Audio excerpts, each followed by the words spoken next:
কথা কেন বলছেন? এতগুলো কথা বলার কারণ হলো আমি আমার আসল জায়গায় চলে যাচ্ছি বন্ধু।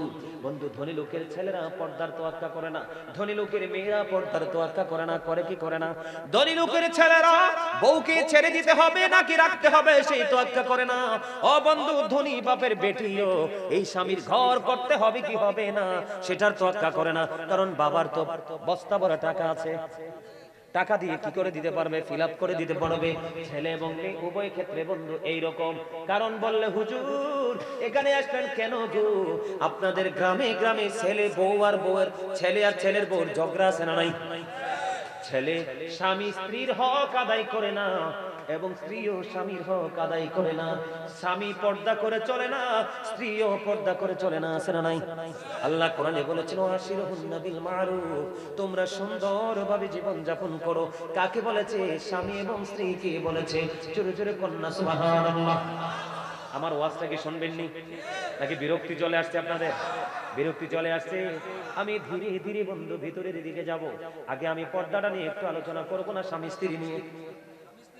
স্বামী স্ত্রী ঠিক আছে, জামাল কইছে স্বামী স্ত্রী নিয়ে ওয়াজ করতে। আগে স্বামী স্ত্রীর ওয়াজে চালাই। ইসমাইল কি কও? সবুজ কি কও? হ্যাঁ, আগে স্বামী স্ত্রী। হ্যাঁ, আচ্ছা, আমার চাচাও কাছে স্বামী স্ত্রী। আর বুঝছি তো আমি, গেটআপ দেখে তো বুঝছি সভাপতিতে। আলহামদুলিল্লাহ কর না কেন? আরো জোরে, আরো জোরে কর আলহামদুলিল্লাহ। এই মাহফিলের যিনি কর্তৃপক্ষ, একটা ছেলে যে আসছিল, আপনার কি জানি বলে একটা, উনি তো আপনার ছেলেটাকে বলেন, ওনার নাম তো জানি না, উনি একটু চা খাইতে চাইছিল। আমি কিন্তু ওই সময় দেখছি উনি পিছন দিয়ে ডাকছিল, কিন্তু শোনেন নাই। ওনার জন্য একটু চায়ের ব্যবস্থা করেন আলহামদুলিল্লাহ বলেন। চাটা কেন জানেন? কারণ আসল বিষয়টা চয়েস করছে, এই জন্য চাটার অর্ডারটা দিচ্ছে। আলহামদুলিল্লাহ বলেন কেন? আরো জোরে। আরো কথা আছে পরে বলবো। হেইয়া আমিও শুনবো আনি। আলহামদুলিল্লাহ বলেন। আজকে মহব্বতে আরো জোরে কোন আলহামদুলিল্লাহ। স্বামী স্ত্রী আমাদের মধ্যে অনেকে আছে স্বামী স্ত্রীর সম্পর্ক বর্তমানে বাংলাদেশের, আমার দিকে তাকান বন্ধু, মাঝে মাঝে একটু হাসাই যেন ক্লান্তি না আসে, আপনাদের মধ্যে যেন কোনো ধরনের ভারী মনোভাব না আসে। আমার দিকে তাকান বন্ধু, স্বামী স্ত্রীকে আমার আল্লাহ বলেছেন সুন্দর করে চলার জন্য, মোহাব্বত লাগায়া চলার জন্য। ও বন্ধু আমার দিকে তাকান, আমি আপনাদেরকে বলে দেই, আমার দিকে তাকান, কথা বলা যাবে না।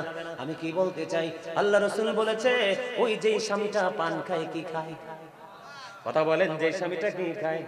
আমার রাসূল বলেছে যেই স্বামীটা পান খায়, তুমি তোমার স্বামীটা অনেক পরিশ্রম করে তোমার ঘরে ফিরে এসেছে, তুমি তোমার স্বামীটার কাছে বসে তার সাথে মিষ্টি মিষ্টি আলাপ করো, তার ক্লান্তিটা দূর করার চেষ্টা করো, আর সাথে সাথে একটা কিনি পান বানাইয়া দাও। এই পান বানাইয়া বা চা বানিয়ে দাও, যে যেটা পছন্দ করে। আল্লাহ রাসূল বলেছে স্বামী স্ত্রী মহব্বত করে কিছু সময় যদি প্রেমময় আলাপের মধ্যে যদি থাকতে পারো, তোমার আমল নামায় নফল ইবাদতের সওয়াব আমার আল্লাহ দিয়ে দিবে। সুবহানাল্লাহ। জোরে জোরে বলেন না সুবহানাল্লাহ। এখনকার স্বামী স্ত্রীর মধ্যে প্রেম আসেনি? আরো জোরে বলেন আসেনি? এখনকার স্বামী স্ত্রী হলো ইঁদুর এবং বিড়ালের মতো। কিসের মতো? বিড়ালে যদি ইঁদুর পায় কি করে? বিড়ালে ইঁদুর পাইলে কি হয়? খুশি হয়, কারণ চেপে ধরে তার পেটের খিদা নিবারণ করতে পারে। ও বন্ধু, এখনকার স্বামী স্ত্রী ইঁদুর বিড়ালের মতো সম্পর্ক, বাচ্চাগুলো কেমন জানি হয়, ঠিক কিনা বলেন? না আমি খাইবো না, আমার 5 ঘন্টা ওয়াজ করলো ইনশাআল্লাহ কিছু লাগবে না। লাগে না, এটা লাগে না, আপনি খান, আমি অর্ডার দিছি তো, অনুমতি দিছি তো। আলহামদুলিল্লাহ বলেন না কেন? ইঁদুর আর বিড়ালের মতো স্বামী স্ত্রীর সম্পর্ক বন্ধু। আমি আপনাদেরকে বলে দেই, সারাদিন স্বামী পরিশ্রম করলো, সারাটা দিন স্বামী তোমার জীবন জীবিকার জন্য পরিশ্রম করলো, সারাটা দিন ও বন্ধু এমন পরিশ্রম করলো, মাথা থেকে কত ফোঁটা ঘাম ও বন্ধু তোমার স্বামী গায়ে দিয়ে ঝরে ঝরে পড়লো, কিন্তু স্বামীটা তোমার ঘরে আসলো, দেখতে দেখতে বিকেলটা শেষ হয়ে গেল, সন্ধ্যা শুরু হলো, রাত্রি যখন দ্বিপ্রহরের কাছাকাছি চলে আসলো, সকল মানুষ, ফ্যামিলির প্রত্যেকটা মানুষ তোমার ঘুমিয়ে গেল, এই সময় স্বামী তোমাকে আপন করে কাছে চাইলো, কিন্তু বন্ধু অত্যন্ত গুরুত্বপূর্ণ হাদিস, আমার রাসূল বলেছে এই সময় রাত্রি যখন দ্বিপ্রহর চলে আসলো, সমস্ত পৃথিবীর মানুষ নীরব হয়ে গেল। ও বন্ধু, বিছানার সাথে পিঠ লাগিয়ে তারা ঘুমিয়ে গেল। ঠিক এমন সময় স্বামীর মনে চেয়েছে আমি আমার বিবিকে একটু ভালোবাসবো, একটু আদর দিব, একটু স্নেহ করব। কিন্তু বন্ধু, স্বামী তোমাকে আদর করে কাছে ডাকলো গো, এই কাছে ডাকার পরে স্বামীটা তোমাকে সারাদিন পরিশ্রম করে তোমার সাথে মিষ্টি আলাপ করে একটু সময় কাটাবে, প্রেম ভালোবাসা ভাগাভাগি করে নিয়ে যাবে। আল্লাহ রাসূল বলেছে, ও পৃথিবীর বিবি, ও পৃথিবীর বিবিরা, সবাই মিলে তোমরা শুনে রাখো, ওই স্বামী যখন তোমাকে ডাকলো তুমি স্বামীটার ডাকে সাড়া দিলা না, মুখটাকে উল্টো দিকে ফিরিয়ে, মুখটাকে উল্টো দিকে ঘুরিয়ে তুমি কি করলা? মুখটাকে উল্টো দিকে ঘুরাইয়া তুমি মুখটাকে ফিরিয়ে তুমি সারাটা রাত কাটিয়ে দিলা। এই দিক দিয়ে তুমি অন্যদিকে মুখটা ঘুরিয়ে রাখলা। স্বামী অনেক বেশি যন্ত্রণা নিয়ে তিনিও আরেকটা দিকে মুখটা ঘুরিয়ে রেখে তিনি সারাটা রাত পার করে দিল। বন্ধু, যখন আল্লাহ রাসূল বলেছেন, যখন তুমি স্বামীর কলিজায় আঘাত দিলা, ডাকি তুমি সাড়া দিলা না, ঠিক তখন থেকে ওই সকাল পর্যন্ত বন্ধু অভিশাপের ফেরেশতারা ওই নারীটাকে লানত দিতে থাকে, অভিশপ্ত করতে থাকে।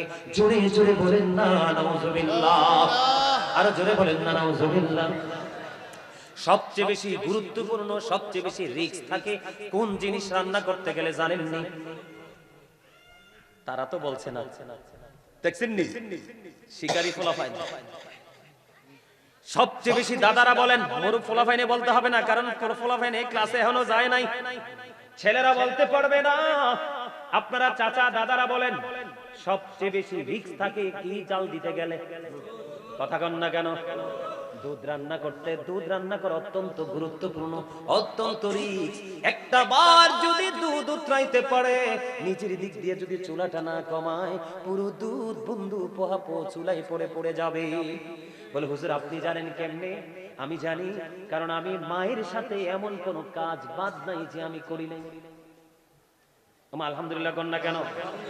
মায়ের কাপড় কাচা থেকে, ডেক মাঝি দিয়ে থাকা থেকে, মায়ের ফ্যামিলির কাজ যতগুলো করা দরকার প্রত্যেকটা কাজ আমি আমার মায়ের সাথে করেছি। আপনি প্রশ্ন করলে সঠিক উত্তর আমি দিতে পারবো বন্ধু। এই জন্য বললাম সবচেয়ে বেশি রিস্ক থাকে দুধ রান্না করতে গেলে। আমার রাসূল বলেছে, স্বামী বাহির থেকে চলে আসলো, তোমাকে মহব্বত করে ডাক দিল, আল্লাহ রাসূল বলেছে তোমার চুলায় যদি দুধ যদি বসানো থাকে, তুমি দুধ ফেলে রেখে তোমার স্বামীর ডাকে তুমি সাড়া দিয়ে চলে আসো। জোরে জোরে কন্যা সুবহানাল্লাহ। এখনকার মেয়েরা করেনি কাজ, করেন না, বলেন না করেনি, করবে কোত্থেকে? ওই যে মনে আসেনি শুরু থেকে বলেছিলাম বন্ধু, মেয়ে আসছে ডোল বাজায়া বাজাইয়া, মিউজিক বাজায়া বাজাইয়া, ছেলেও বউ ঘরে উঠাইছে মিউজিক বাজাইয়া। এটা তো আদব কায়দা কিচ্ছুই জানে নাই, ঠিক কিনা বলে? আরো জোরে বলেন। আমাদের দেশের মধ্যে বন্ধু অত্যন্ত ভয়ঙ্কর পরিস্থিতি। আমি আপনাদেরকে বলে দেই, স্বামীকে কেমন করে মানতে হবে, স্বামীকে কেমন করে মহব্বত করতে হবে। মদিনাতুল মুনাওয়ারা থেকে বন্ধু একটা ঘটনা আমি আপনাদেরকে বলে দেই, বলবুনি? এখনকাও কিন্তু আমাদের মধ্যে সেই প্রথা অনেকেই ধরে রেখেছে, যারা বন্ধু রাজার মতো পথ চলে, ওই সমস্ত পুরুষগুলো বাড়ি ত্যাগ করার সময় বাড়িতে কাজের লোক দিয়ে যায়। যতদিন স্বামী বাড়ি ফিরে আসবে না ততদিনের খাবার দিয়ে যায় কি যায় না? বন্ধু মদিনাতুল মুনাওয়ারায়, আমার দিকে তাকান, মদিনাতুল মুনাওয়ারায় ও বন্ধু এক স্বামী তার স্ত্রীকে বাড়িতে রেখে গেলেন।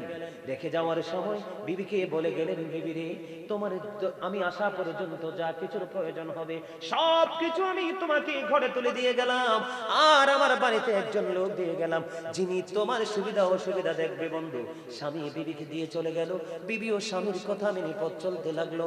হঠাৎ করে বিবির বাবার বাড়ি থেকে খবর আসলো যে তার বাবা সিরিয়াস অসুস্থ।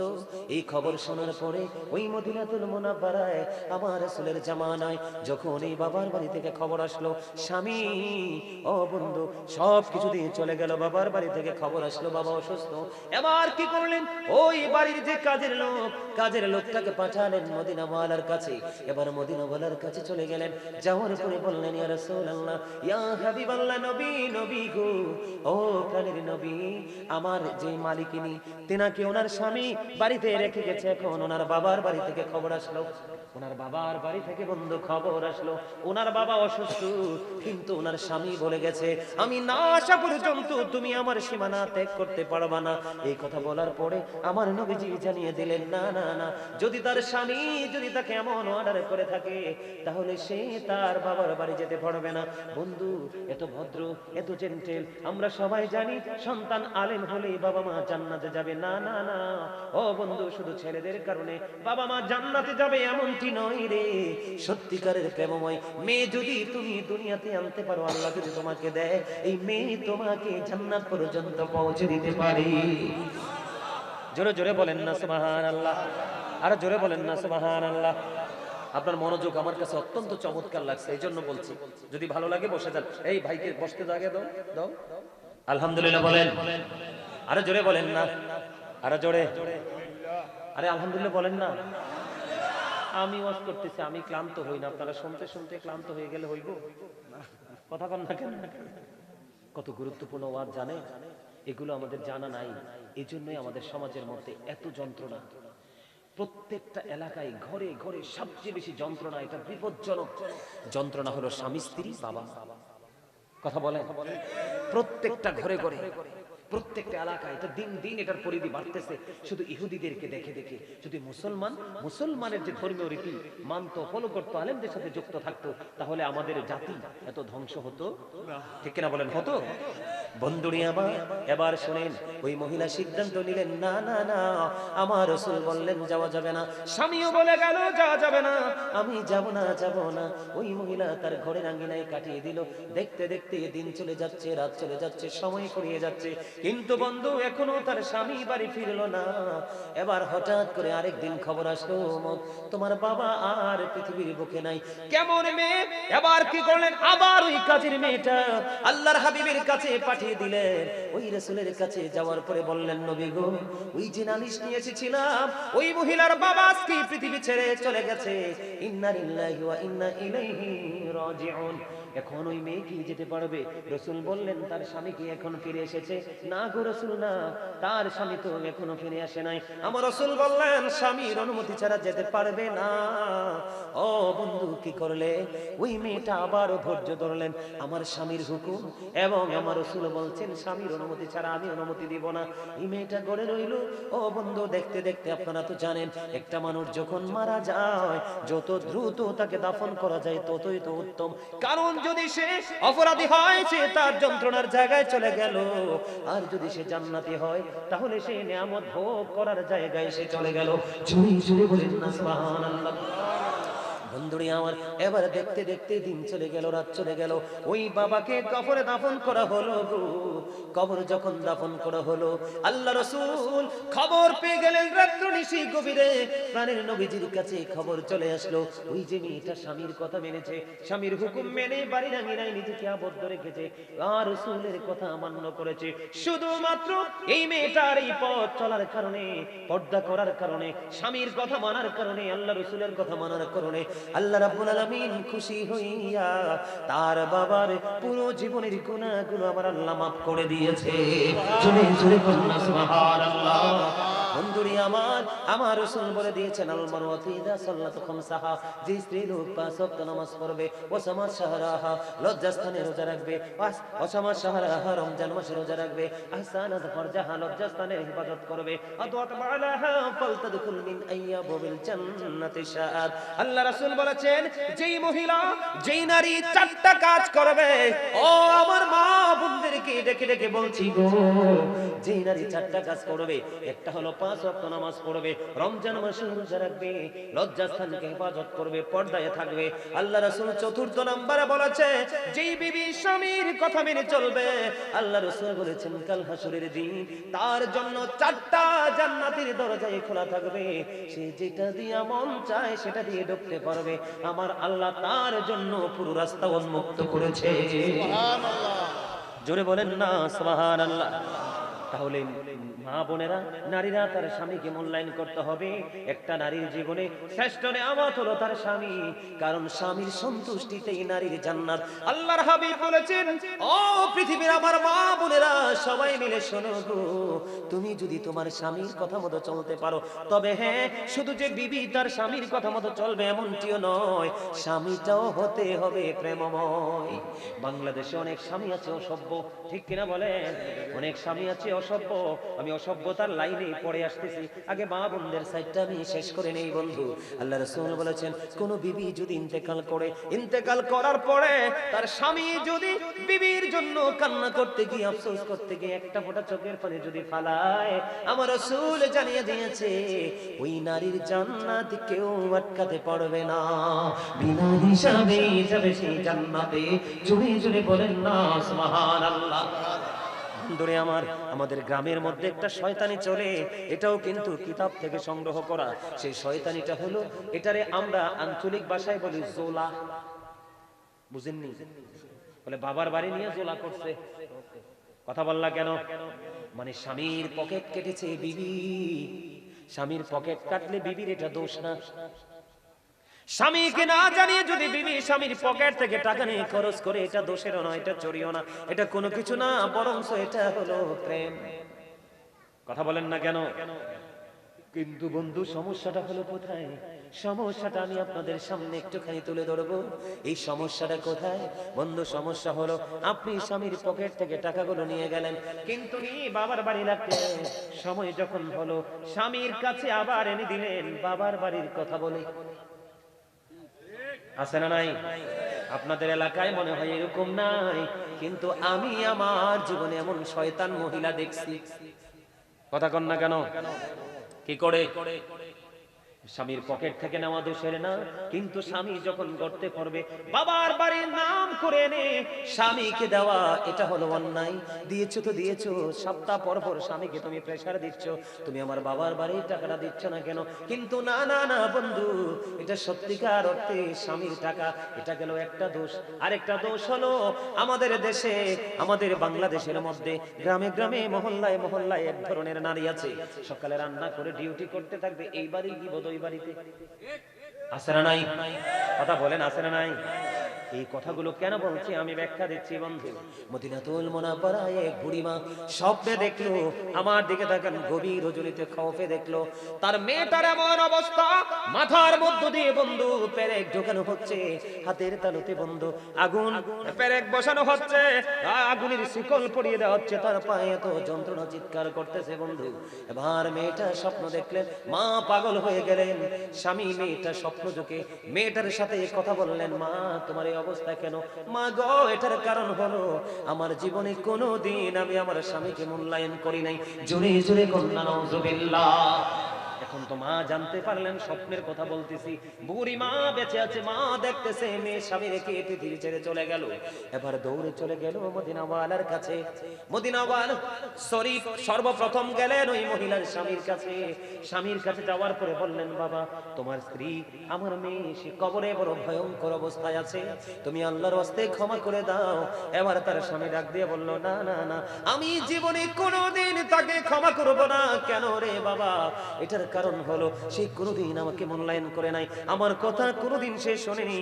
প্রত্যেকটা সেক্টরে সেক্টরে সে আমাকে ওভারটেক করেছে, আমার কলেজে আগুন দিয়েছে, সে মরে গেছে, কিন্তু তার দেওয়া আগুন এখনো আমার হৃদয়ে দাউ দাউ করে চলছে। শাশুড়ি বুঝতে পারলেন, না না না, তার স্বামী কোনোদিন তাকে ক্ষমা করবে না। এবার তিনি দৌড়ে চলে গেলেন মদিনাওয়ালার কাছে। ইয়া রাসূলুল্লাহ, ইয়া হাবিবাল্লাহ, নবী গো, ও নবী, আমি খৌফে দেখেছি আমার মেয়েটা অত্যন্ত ভয়ঙ্কর বিপদে আছে, আর একটা মাত্র কারণ, সে তার স্বামীর অসন্তুষ্ট, স্বামী তার উপর অসন্তুষ্ট। আমি আমার ওই মেয়ের হাজবেন্ডের কাছে গিয়েছি, সে বলেছে সে ক্ষমা করবে না। এই কথা বলার পরে আবার কি করলেন বন্ধু? আল্লাহ রাসূল ওই স্বামীকে ডাকলেন, ডাকার পরে স্বামীকে ডাক দিয়ে বললেন, তুমি তোমার বিবিকে ক্ষমা করবে না? এবার তিনি বললেন, ইয়া রাসূলুল্লাহ, সে আমার কলিজায় আগুন দিয়েছে। আমার নবীজি বললেন, তুমি তোমার বিবিটাকে ক্ষমা করে দাও, তাহলে তোমার আল্লাহ তোমাকে ক্ষমা করে দিবে। তারপরে স্বামী তাকে ক্ষমা করে দিলেন, আর মেয়েটার কবর হয়ে গেল জান্নাতের টুকরা। জোরে জোরে বলেন না সুবহানাল্লাহ। তাহলে স্বামীর কলিজায় আগুন দেওয়া যাবে না, স্বামীর কথা অমান্য করা যাবে না, স্বামীর অনুমতি ছাড়া দেদারসে চলাফেরা করা যাবে না। মনে রাখবেন, একটা নারীর জন্য 3টা পুরুষ গুরুত্বপূর্ণ। কয়টা? একটা নারী তার বাড়ি ছেড়ে অন্য কোথাও যেতে হলে, কোথাও যদি যেতে হয়, বন্ধ হয়তো তার বাবা থাকতে হবে, বিয়ে হলে তার স্বামী থাকতে হবে, অন্যথায় তার পেটের সন্তান যদি উপযুক্ত হয় সন্তানকে নিয়ে যেতে হবে, অন্যথায় কোনো নারী একা একা পথ চলতে পারবে না। কারণ নারী হলো শয়তানের রশি, নারীকে শয়তান কুমন্ত্রণা দিয়ে বেশি নষ্ট করে দেয়, ঠিক কিনা বলে? কারণ নারীরা হলো গোপনীয় জীব। কি গোপনীয় জীব? আল্লাহ রাসূল বলেছেন তোমরা তো ঘরের মধ্যেই থাকো, কারণ আল্লাহ কোরআনে বলেছেন ওয়াকারনা ফি বুয়ুতিকুন্না ওয়ালা তাবাররাজনা তাবাররুজাল জাহিলিয়াতিল আউলা। আমার আল্লাহ বলেছেন ওই জাহিলি যুগের নারীদের মতো তোমরা তোমাদের রূপকে অন্য কোনো বেগানা পুরুষকে দেখায়ও না, ঘর থেকে বের হয়ো না, তোমরা ঘরে থাকো। হুজুর আমরা কি বের হব না? বের হব, তবে বের হব ঘরটা নিয়ে বের হব। আমি যেই পোশাক পরলে আমাকে কেউ চিনতে পারবে না, বুঝতে পারবে না, আমার বডি ফিটনেস সম্পর্কে কোনো ধারণা করতে পারবে না, ওই সমস্ত পোশাক পরে বের হতে হবে। এইভাবে পোশাক পরে পথ চলা একটা নারীর জন্য ফরজ। সুবহানাল্লাহ বলেন না কেন? আরো জোরে বলেন না সুবহানাল্লাহ। তাহলে নারীদেরকে সতর্ক থাকার দরকার আছে না নাই? বন্ধুরে আমার, এখন অনেক স্বামী আছে আমি দেখতে পাই, সেও সাথে আছে বিবিকে এমন শাড়ি পরাইছে পাতলা, বিবি 3 পিস পরেছে, 3 পিস পরা কিন্তু সুন্নতে পোশাক, পুরো অঙ্গ ঢেকে থাকে। কিন্তু বন্ধু তুমি 3 পিসের সাথে ওড়না পরাইলা, ওই ওড়নাটা হলো একেবারে নেট জালের মতো, মাথায় দিয়েছে ঠিকই কিন্তু তার অঙ্গ দেখা যায়। আল্লাহ রাসূল বললেন যেই নারী পোশাক পরার পরেও তার অঙ্গ দেখা যায়, ওই নারী পোশাক পরিহিত নারী নয়, ওই নারী হলেন উলঙ্গিনী। নাউজুবিল্লাহ। তাহলে আজকে থেকে কি করা যাবে না বন্ধু? আবু বকরের কন্যা আমার রাসূলের সামনে দিয়ে যাচ্ছে, কিন্তু তার পরনে পোশাকটা ছিল পাতলা। আল্লাহ রাসূলকে সালাম দিলেন, আল্লাহর হাবিব তার সালামের জবাব দিলেন, কিন্তু উল্টো দিকে তাকিয়ে রইলেন। বলে হুজুর কেন গো? কারণ আমার রাসূল বলে দিয়েছেন মেয়েরা যখন প্রাপ্তবয়স্ক হয় তখন তাদের এই সব কিছু ঢেকে রাখতে হয় ফরজ। কারণ পাতলা পোশাক পরলে অঙ্গ দেখা যায়, এই পোশাক পরলেও তার জাহান্নাম সুনিশ্চিত থাকে। জোরে জোরে কন্যা নাউজুবিল্লাহ। কয়টা বাজে? বাজুক যায় বাজুক। ওমা রাজ্যের বাচ্চা গেছে তো ওয়াজটা শেষ করে দিতে হইবে।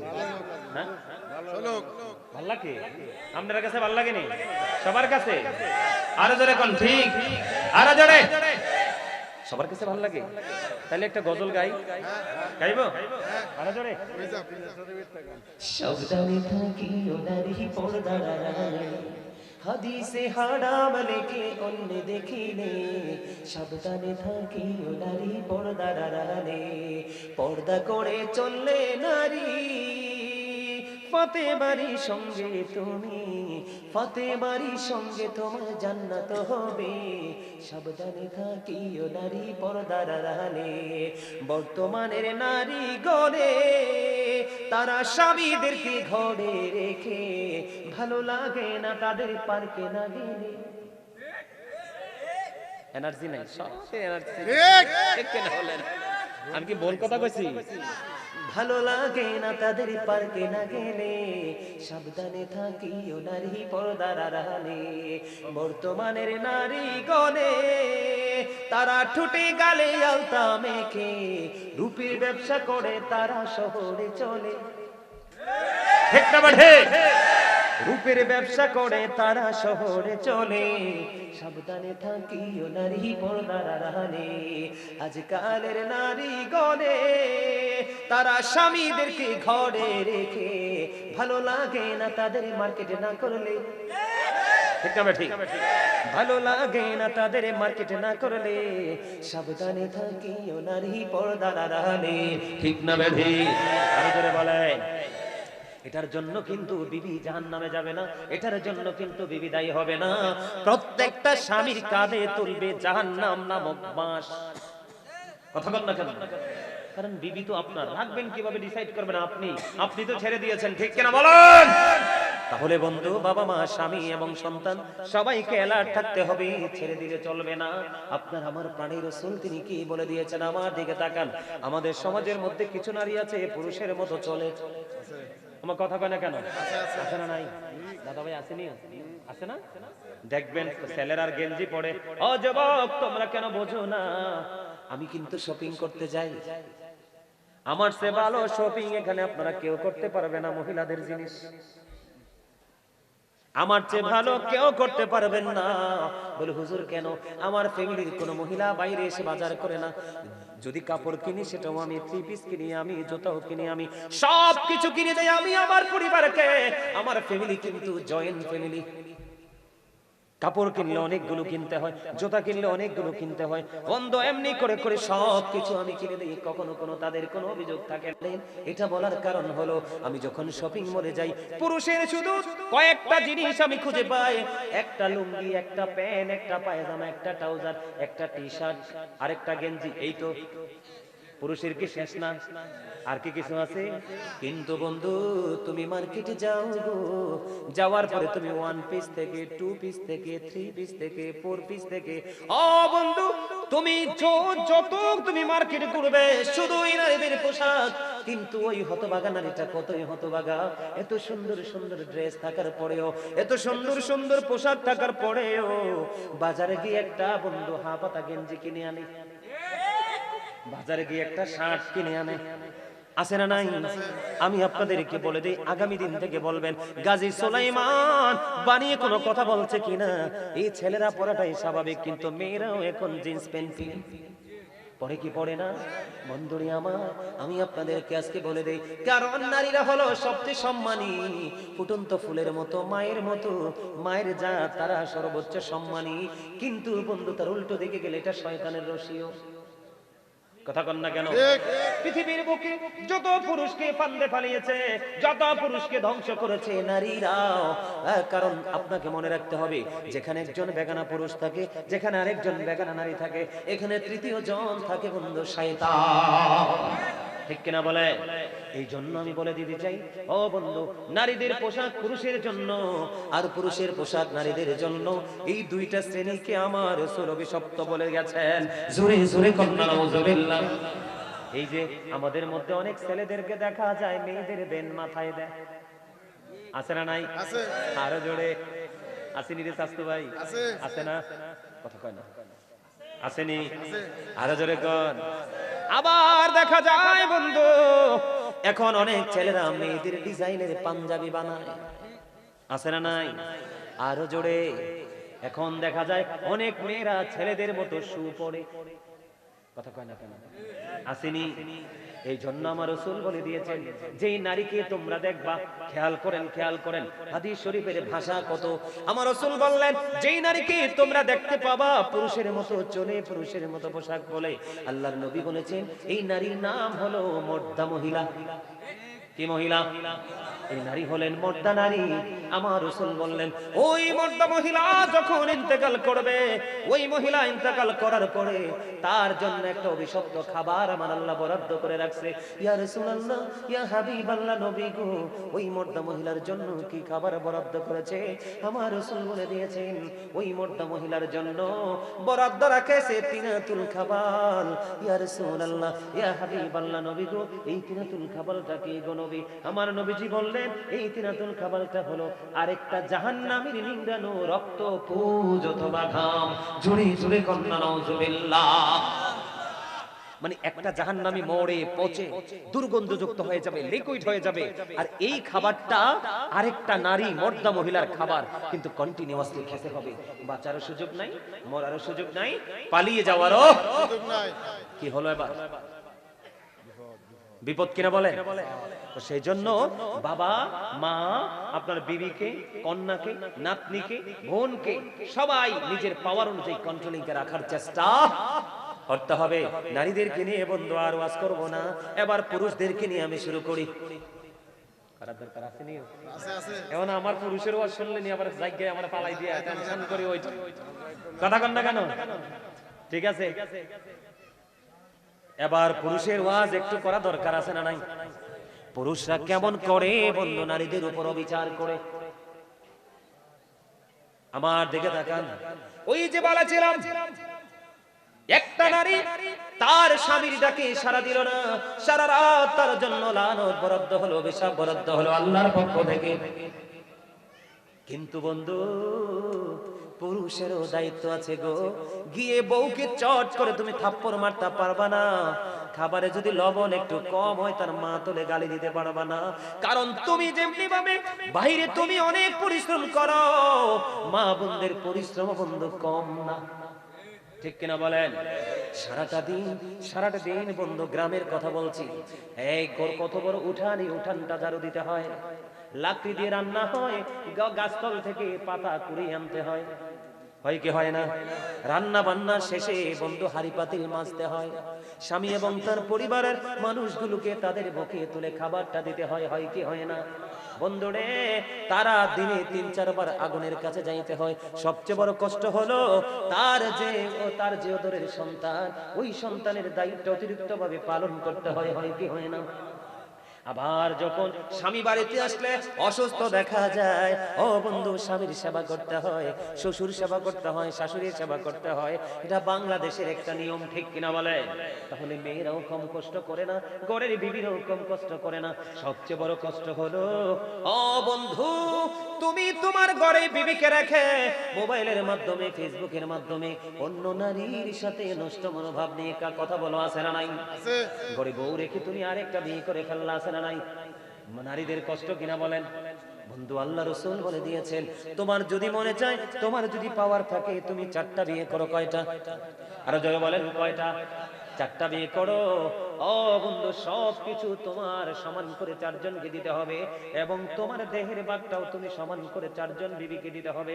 ও বন্ধু, আল্লাহ রাসূল বলে দিয়েছেন, যেই বিবি, যেই স্বামী তার বউ 2টাকে বিয়ে করলো অথবা 3টাকে বিয়ে করলো বন্ধু, কিন্তু বিয়ে করার পরে একটাকে বেশি ভালোবাসে, একটাকে বেশি দেয়, আরেকটাকে দেয় না, ওই স্বামীটাকে কাল হাসরের ময়দানে কুজু করে দাঁড় করানো হবে। জোরে জোরে কন্যা নাউজুবিল্লাহ। স্বামীরও কিন্তু পানিশমেন্ট আছে। আপনার রায় পেলে যেমন বিবির জান্নাত শুনেছি, আর আপনার বিরুদ্ধে যদি আপনার বিবি অভিযোগ করে দেয়, তাহলে আপনি অটো হয়ে যাবেন, ইওর আন্ডার অ্যারেস্ট, ঠিক কিনা বলে? কত হাত করা লেগে যাবে। হাত করাটা আরো ভয়ঙ্কর আছে বন্ধু। বর্তমানে অনেক দেখেছি, আমার কাছে নালিশ এসেছে, অনেক স্বামী আছে বন্ধু, অনেক স্বামী আছে বিবিকে বিয়ের পরে তার মোহরানা দেয় না। আমার কথা কয় না, আছে না নাই?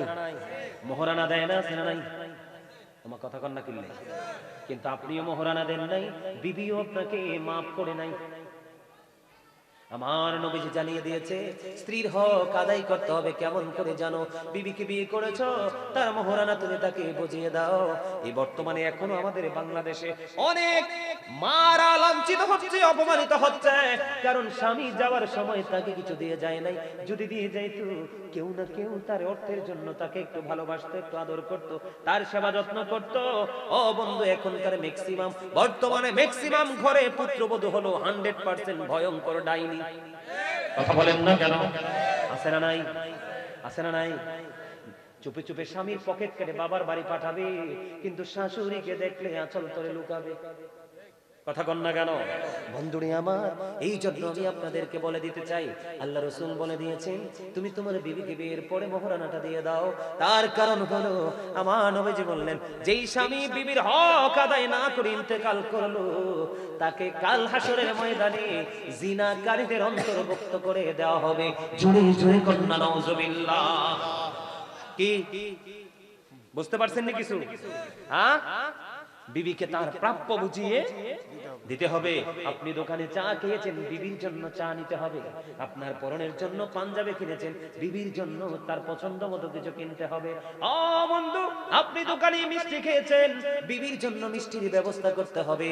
আপনি বাইরে খেয়ে পেট ভরে চলে আসলেন, কিন্তু বিবিটা আপনার জন্য অপেক্ষা করতে থাকলো, ওই বিবির জন্য আপনি বরাদ্দ দিবেন কি? কথা বলেন, আমার কথা কি বুঝতেছেন? আরো জোরে বলেন। তাহলে স্বামীর যেমন কর্তব্য আছে, স্ত্রীরও তেমন কর্তব্য আছে। তবে স্বামী স্ত্রী দুইজন যদি আপনাদেরকে ঠিক থাকতে হয়, তাহলে আপনাকে আমাকে একটা কাজ করতে হবে, মেয়েটাকে বিয়ে দিতে হবে। বন্ধু, বড়লোক টাকাওয়ালা পড়ে আপনাকে সর্বপ্রথম খেয়াল করতে হবে ছেলেটা আল্লাহওয়ালা কিনা। কি ছেলেটা আল্লাহওয়ালা কিনা।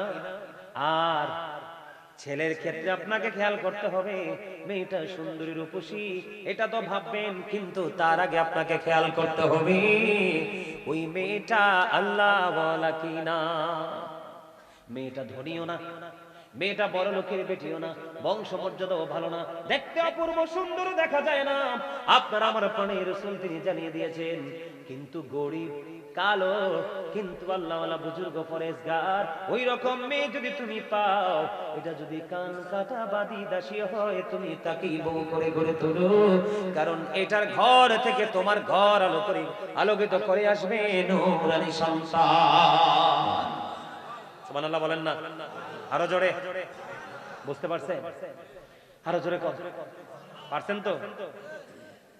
তাহলে দুজনই সচেতন হতে হবে, এবং সচেতনতাটা শুরু থেকে অবলম্বন করতে হবে। মাঝামাঝি এসে শেষে এসে সচেতনতা অবলম্বন করে কোনো ফায়দা নাই। আছে? আরো জোরে বলেন।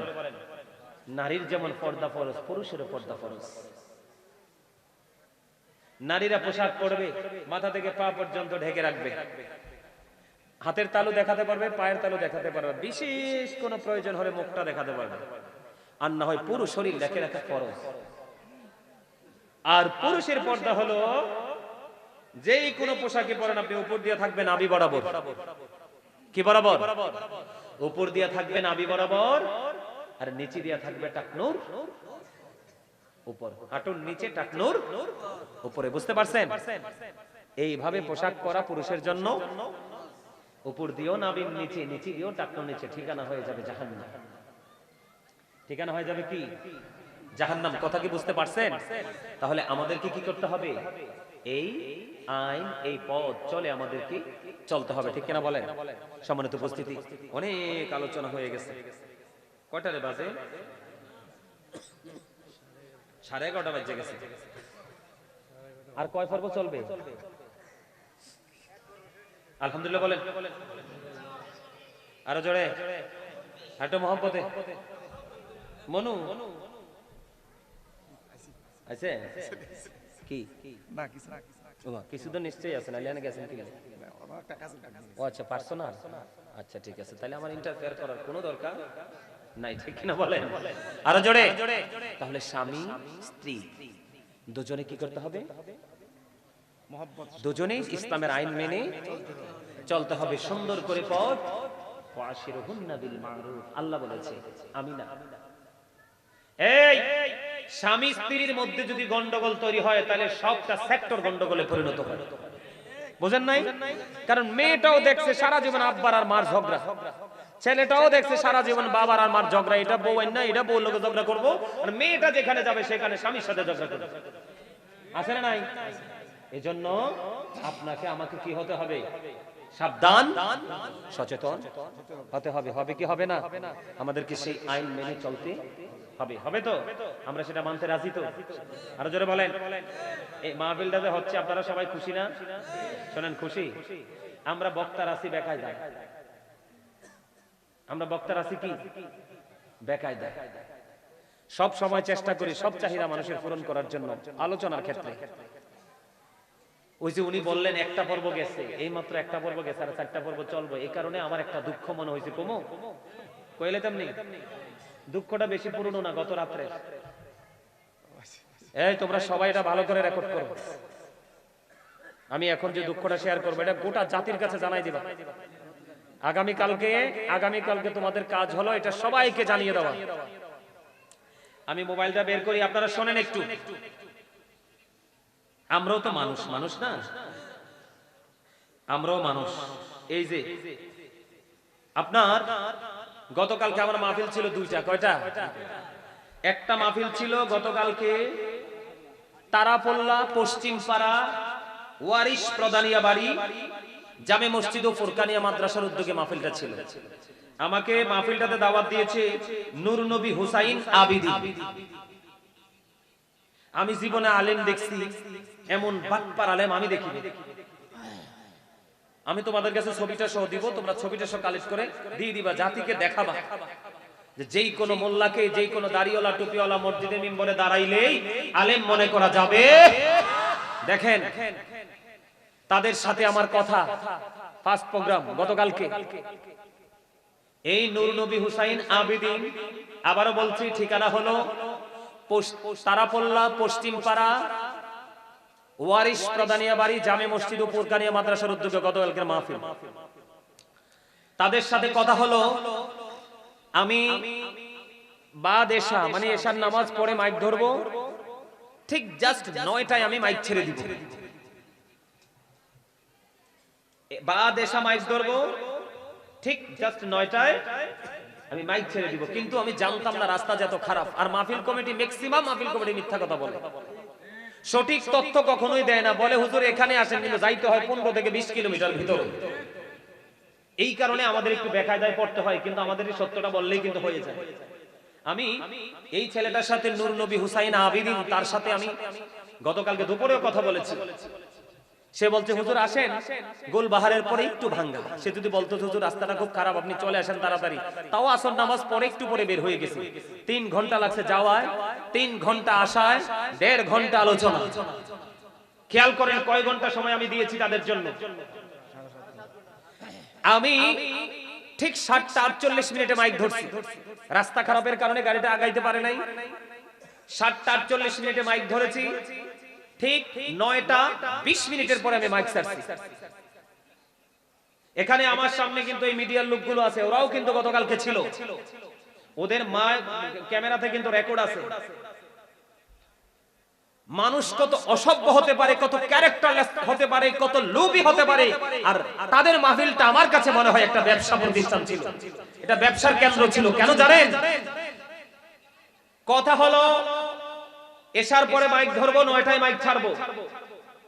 আমি মাইক ধরলাম 7:48, মাইক ছাড়লাম 9:20 পরে। ঠিক 9:20 বাজার পরে সে এসে আমাকে বলে হুজুর একটু কালেকশন করে দেন। অসভ্যতার তো একটা সীমা আছে, ঠিক কিনা বলেন? আমি ওদেরকে বারবার বলছি আমার আরেকটা প্রোগ্রাম আছে, এটা যেমন সুন্নিয়তের কাজ, ওটাও সুন্নিয়তের কাজ। আমার সারা বাংলাদেশের মানুষ জানে আমি কিন্তু 2টা প্রোগ্রাম করি না। বিশেষ বেকায়দায় পড়লে আমি 2টা প্রোগ্রাম করি, কারণ আমি একটা প্রোগ্রাম রাখলে আমি শান্তি পাই।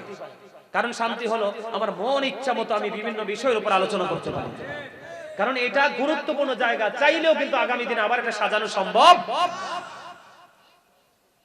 ঠিক ডক্টর হাসান আল আজহারি সাহেব তিনি গেটের সামনে আসলো, তখন আমি বলছি যে আমি ভাবছি উনি প্যান্ডেলে ঢুকবে, কিন্তু উনি প্যান্ডেলে না ঢুকে উনি রুমের দিকে চলে যাচ্ছে। তখন ওই যে ছেলেটা নূর নবী হুসাইন আবেদিন, সেই ছেলেটাকে বললাম যে ভাই আমার ওই মাহফিলটা 10টায় ধরার কথা, এখানে বাজে 9:20, আমি কি করব?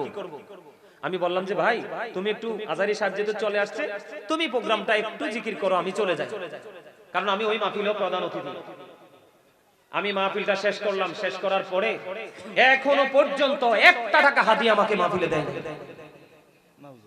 নাউজুবিল্লাহ বললেন না?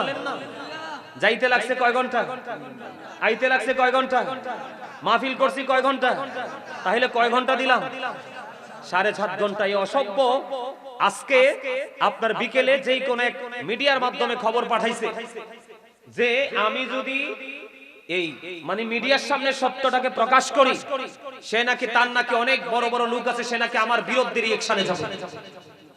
নাউজুবিল্লাহ বললেন না?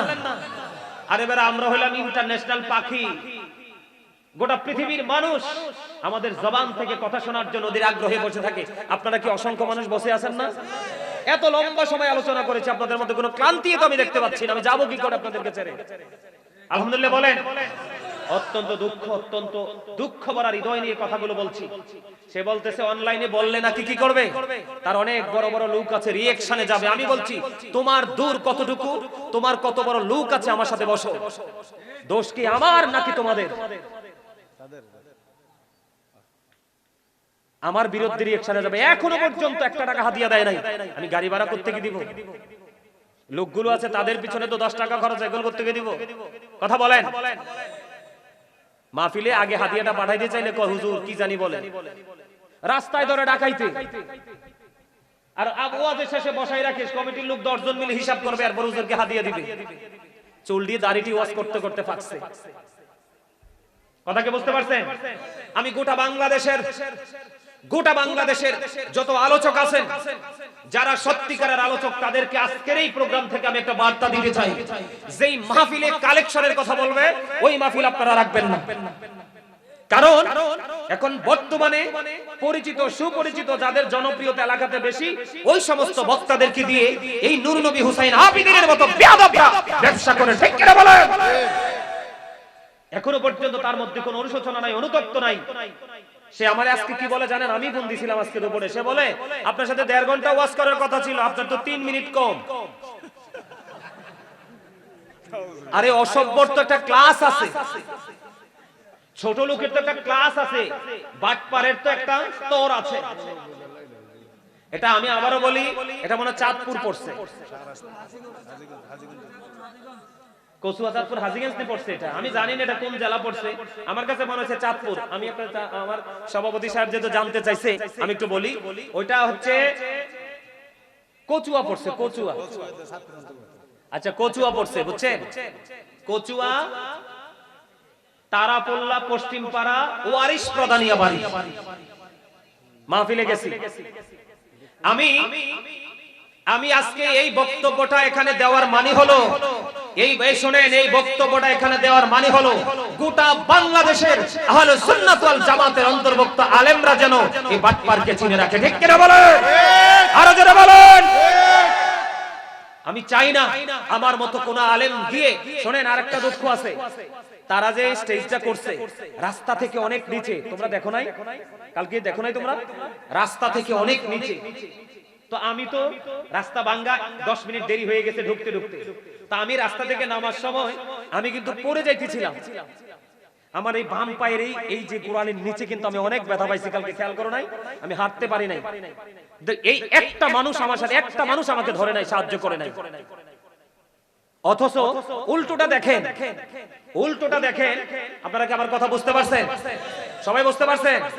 তাহলে মাহফিলে যে আলেমদেরকে দাওয়াত দিয়ে কালেকশন করাবে, হ্যাঁ সবাই যে ব্যবসা করে তা না, কিছু মানুষ মসজিদ মাদ্রাসার জন্য কালেকশন করে, কিন্তু ম্যাক্সিমামই আপনার এটা ব্যবসা। কি তোমরা সবাই ভালো করে এই বাটপারের ছবি দিয়ে তোমরা জাতির সামনে তুলে দিবা, সে নাকি আমাকে চ্যালেঞ্জ করেছে, আমি দেখি তার পাওয়ার কত, ঠিক কি না বলে? মিডিয়াগুলোতে রেকর্ড আছে। আবার বলে আমার বিরুদ্ধে নাকি রিঅ্যাকশনে যাবে, তার নাকি বড় বড় লোক আছে, আমি দেখি তার কত বড় লোক আছে, আমি দেখতে চাই তার পাওয়ার কত, ঠিক কিনা বলেন? অথচ সেকেন্ড যে মাহফিল, খেয়াল করেন, ভদ্রতা, নম্রতা, শিক্ষা কত গুরুত্বপূর্ণ জিনিস, লোভ মানুষকে ধ্বংস করে দেয়। পরের মাহফিলটা, কথা শোনেন, কথা শোনেন, পরের মাহফিলটাতে ধরার কথা মাইক 10টায়, ঠিক নি রে? কয়টায়? 10টায়। লাকসাম সিংহুরিয়া গ্রাম যুব সমাজের উদ্যোগে আজকে যেরকম যুবকরা দল বেঁধে বসে আছে না, মাইক ধরার কথা 10টা, ওখানে মাইক ধরছি কি 11টার পরে। এর পরেও একটা মানুষ একটা শব্দ করছে, বলেন? একটা মানুষ একটা শব্দ করে নাই। মনে হয় যে আমারে পাওয়ার পরে মনে হয় যে তাদের তৃষ্ণা মিটছে, পানির পিপাসা ছিল আমাকে নিয়ে। দেখেন মানুষ দুইটাই, কিন্তু মাহফিল দুইটাই মানুষ। তো পরে সেকেন্ড মাহফিলে একজন এসে বলে, হুজুর আমাদের আগামী বছরের জন্য একটু নগদ কালেকশন করে দেন না। আমার ডান পাশে ছিলেন প্রধান অতিথি, সভাপতি। যখন কালেকশনের কথা বলছে, প্রধান অতিথি ডাক দিয়ে বলতেছে, এই হুজুর কালেকশন করতে পারবে না। সুবহানাল্লাহ বলবেন না? হুজুর কালেকশন করতে পারবেন, উনি অনেক চমৎকার আলোচনা করেছে। আর আমাদের কালেকশনের দরকার নাই, আমরা আসি তো আগামী বছর মাহফিলে আমরা আবার হুজুরকে ডাকবো এবং আমরা সবাই মিলে মাহফিল করব, দর্শকদের থেকে কালেকশনের দরকার নাই। জোরে জোরে কন্যা আলহামদুলিল্লাহ। 1 ঘন্টার উপরে দেরি করে গেলাম। আর হাদিয়াটা এরারে জিজ্ঞেস করেন, এরা তো ছিল এত নম্র ভাবে, এত ভদ্র ভাবে, মানে ভাষার যে সৌন্দর্য কাকে বলে। হাদিয়াটা পকেটে দিয়ে, হুজুর আপনি রাগ হইছেন নি? আজকে পর্যন্ত ফোন দিয়ে জিজ্ঞেস করছে, হুজুর আপনার মনে কষ্ট আসেনি? আমি বাসার কাছাকাছি চলে আসছি, মাহফিল কমিটি ফোন দিয়ে বলতে, হুজুর আপনি কোনো দুঃখ পাইছেন নি, কষ্ট পাইছেন নি? আর এই অসভ্য খোঁজ খবর তো নেয় না, হাদিয়া তো দেয় না, আবার আমারে থ্রেট দেয়।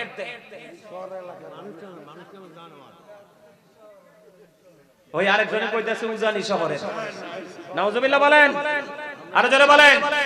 আবার আমি বলি আপনাদেরকে, সবাই মুখস্থ রাখবেন, এটা সবাইকে জানাই দিবেন, গোটা বাংলাদেশের আলোচকরা যেন সাবধান হতে পারে।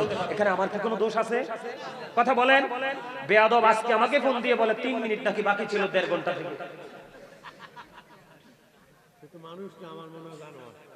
আমি তোমাদেরকে ছবিটা দিব, তা আমার ভিডিওতে আছে, ছবিটা দিব, তোমরা শুধু জাতিকে দেখাবা তার চেহারাটা কত সুন্দর, কিন্তু ভিতরটা কত কালো। আচ্ছা, আমার একটা মাহফিলের হাদিয়া না দিলে কি হইতো? আমার কি কিছু হবে? বলেন, কিছু হবে? বলতে পারতাছে, হুজুর আমরা গরিব মানুষ। কি বলে? হুজুর আমরা গরিব মানুষ, অনেক অভাবে আমাদের দিন কাটতেছে, রাত কাটতেছে। দুঃখজনক কথা কি শেষ হয়? এই দুঃখের কি শেষ আছে? আমার সাথে যে লোকগুলা গেছে, একটা লোককে আমি এক গ্লাস পানিও খাওয়াই না। আমি না হয় দোষ করছি, মানলাম 1 সেকেন্ডের জন্য আমি দোষে করছি। কথা বলেন, আমার কথা বলেন। আমার সাথে যারা গেছে তারা কি একটু পানি খাওয়ার যোগ্যতা রাখে না? কথা বলেন না, রাখে কি রাখে না?